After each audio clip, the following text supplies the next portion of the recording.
It is a Thursday morning in June 2020. High above the streets of Munich, inside a sterile glass conference room, a group of auditors from Ernst & Young are staring blankly at a computer monitor. They are looking for money. Specifically, they are looking for 1.9 billion euros. That money is supposed to be sitting quietly in two obscure bank accounts in the Philippines, acting as the bedrock for one of the most powerful financial technology companies on the planet, Wirecard. The room is completely silent. The only sound is the quiet hum of the air conditioning. Then the message comes through from the Asian bank representatives. The trust accounts do not exist. The balance statements are crude forgeries. The money is not there. Within hours, a 24 billion euro empire, a celebrated member of the prestigious DAX 30 index, will collapse into dust. It will become the greatest financial fraud in German history. But the death blow to Wirecard was not struck on that day in Munich. The real bleeding started 5 years earlier in a cramped office in London. It started with a whisper. A single anonymous tip sent to a journalist named Dan McCrum. London, 2015. The weather is predictably gray when Dan McCrum, an investigative reporter for the Financial Times, opens an email.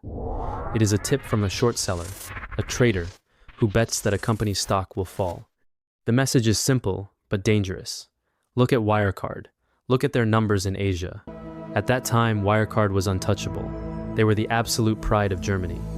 In a country known for building heavy cars and industrial machines, Wirecard was their only true tech unicorn.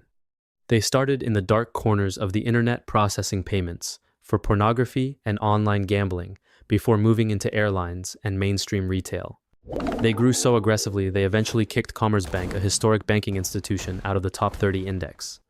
Politicians loved them. Regulators protected them. Investors worshipped them. If you questioned Wirecard, you were questioning the German economic miracle itself. You were treated as an enemy of the state. But Dan McCrum started pulling at a loose thread. The thread was called third-party acquirers. To understand how you build a 24 billion euro lie, you have to understand this mechanism. Wirecard claimed they were making massive profits in places like Dubai, the Philippines, and Singapore. Because Wirecard did not have banking licenses in these regions, they told the world they used local partners to process the transactions. These partners supposedly held the money in trust accounts and passed the profits back to the headquarters in Germany. It was a beautiful, flawless narrative for the investors. It explained the explosive growth. It justified the sky-high stock price. But when Dan looked closer, the math felt wrong. The Asian partners were not massive financial institutions with glass towers. They were obscure shell companies operating out of tiny residential addresses or shared office spaces. One of their biggest partners was supposedly operating out of a rundown bus terminal in Manila. Another was registered to a small family home. How could a company operating out of a wooden shack in Southeast Asia be processing hundreds of millions of euros for a European giant? Dan published his first articles. The series was called House of Wirecard. In a normal world, when a respected newspaper like the Financial Times publishes hard evidence of accounting irregularities, the stock price drops and regulators start asking serious questions. But Wirecard was not a normal company. It was a cult of personality. When the articles went live, Wirecard did not just politely deny the allegations. They went to war. Chief Executive Officer Marcus Braun, a man who wore black turtlenecks to emulate Steve Jobs, released calm, arrogant statements, calling the Financial Times corrupt. He looked directly into the cameras and claimed the reporters were secretly working with short sellers to manipulate the market and destroy a German success story.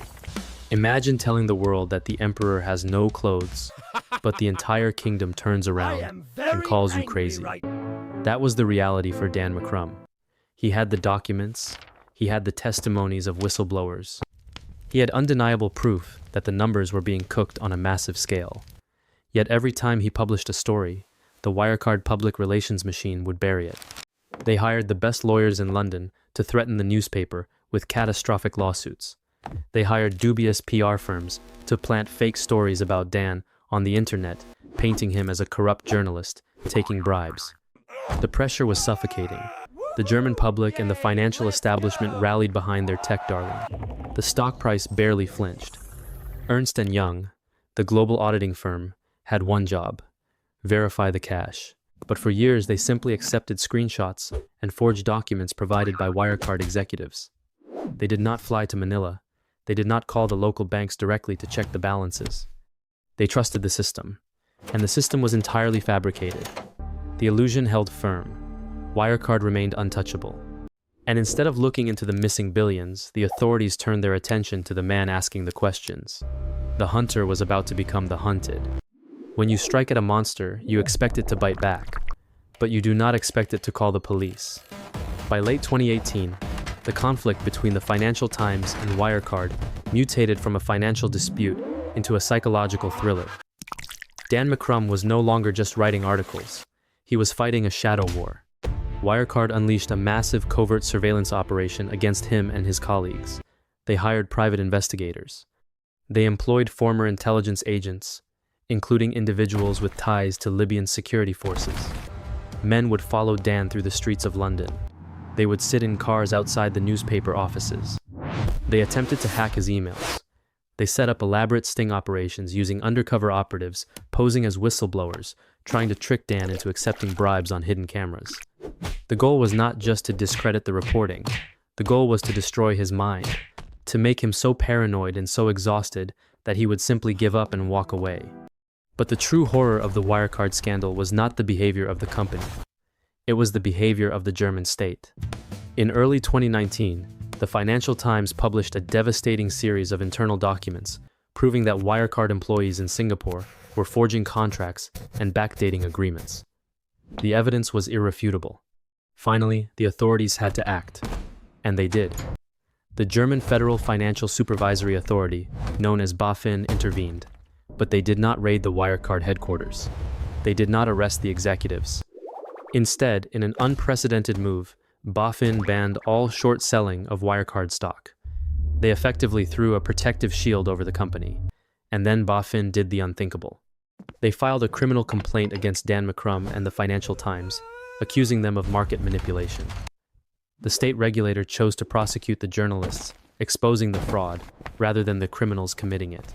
The entire system, the financial establishment, the regulators, the politicians, they all closed ranks to protect their billion-dollar illusion.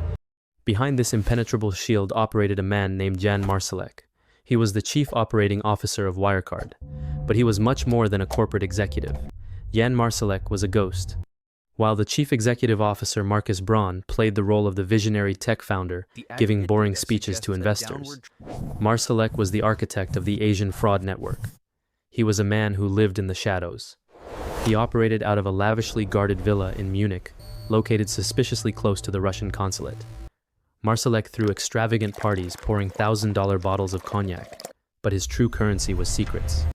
He carried a binder containing the formula for the Novichok nerve agent. He bragged about his connections to Russian intelligence services and Libyan militias. He was not just moving fake money. He was moving in worlds far darker than corporate finance. Marsalek was the one who controlled the third-party acquirers. He was the one who created the phantom billions out of thin air to fill the gaping holes in the Wirecard balance sheet. By late 2019, the pressure was reaching a breaking point. The Financial Times published the actual internal spreadsheets of the fraud, showing exactly how the numbers were fabricated. The public outcry finally became too loud to ignore. Under immense pressure from a few skeptical investors, Wirecard was forced to agree to a special independent audit. They could no longer rely solely on the friendly auditors at Ernst & Young, who had blindly signed their accounts for a decade without checking the original bank statements. They had to bring in KPMG to do a forensic investigation. KPMG was tasked with one simple objective: find the money. Go to Asia, look at the bank accounts, and verify that the profits actually existed. The investigators boarded flights to the Philippines. They went looking for the massive international banking partners that Wirecard claimed were holding their cash. Instead, they found forged signatures. They found fake bank branches. They found a web of lies so elementary that a simple phone call years earlier could have exposed the entire operation. The truth was like water. You can hold it back with legal threats and state protection for a while, but eventually the dam breaks, and the flood was coming directly from Munich. The KPMG report was finally released in late April 2020. After months of delays, evasions, and desperate stonewalling by the Wirecard executives, the independent auditors delivered their devastating verdict. It was a corporate bloodbath.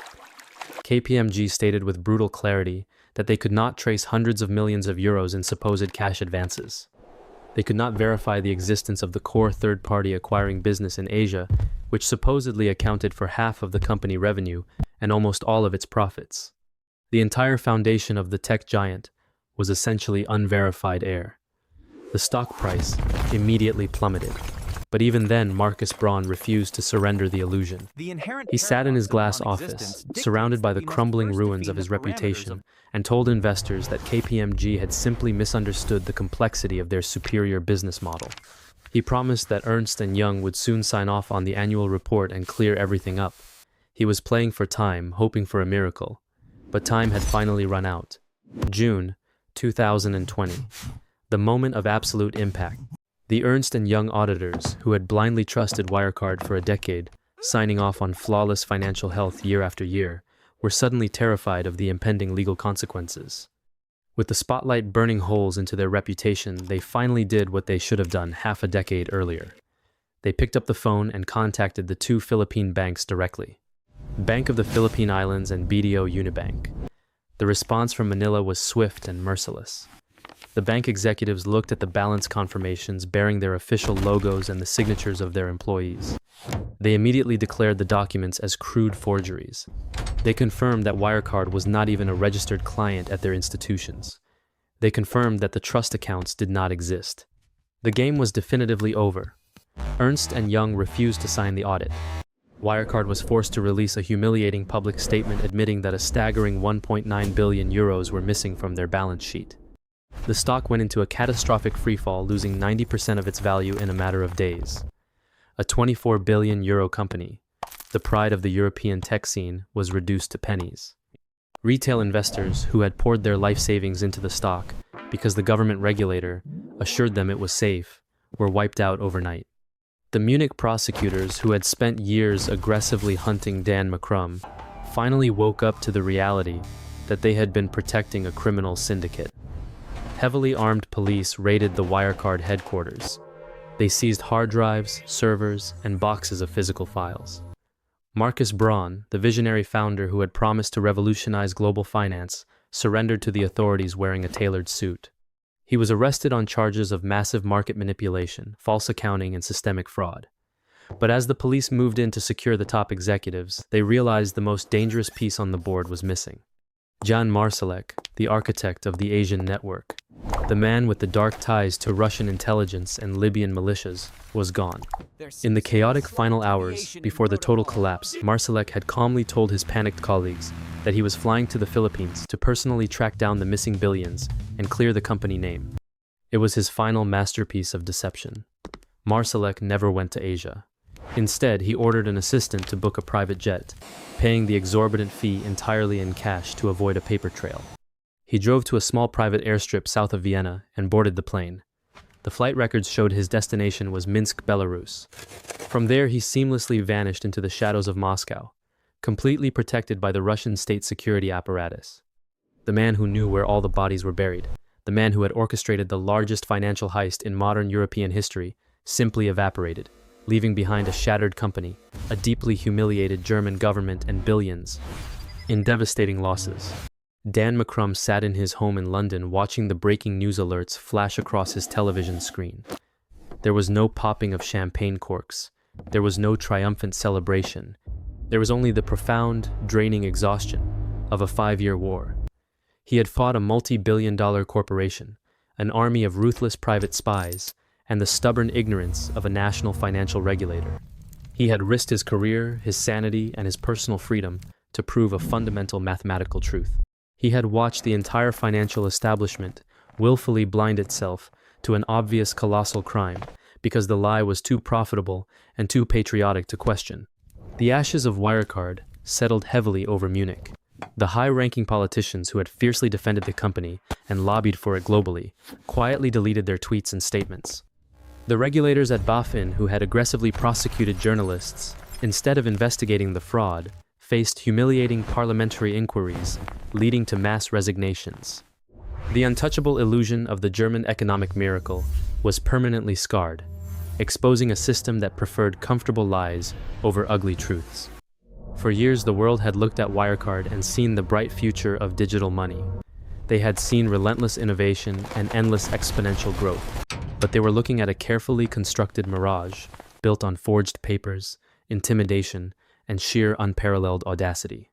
1.9 billion euros were not lost. They never existed. This is the final act. If you want to witness more empires fall, subscribe. Until then, stay observant.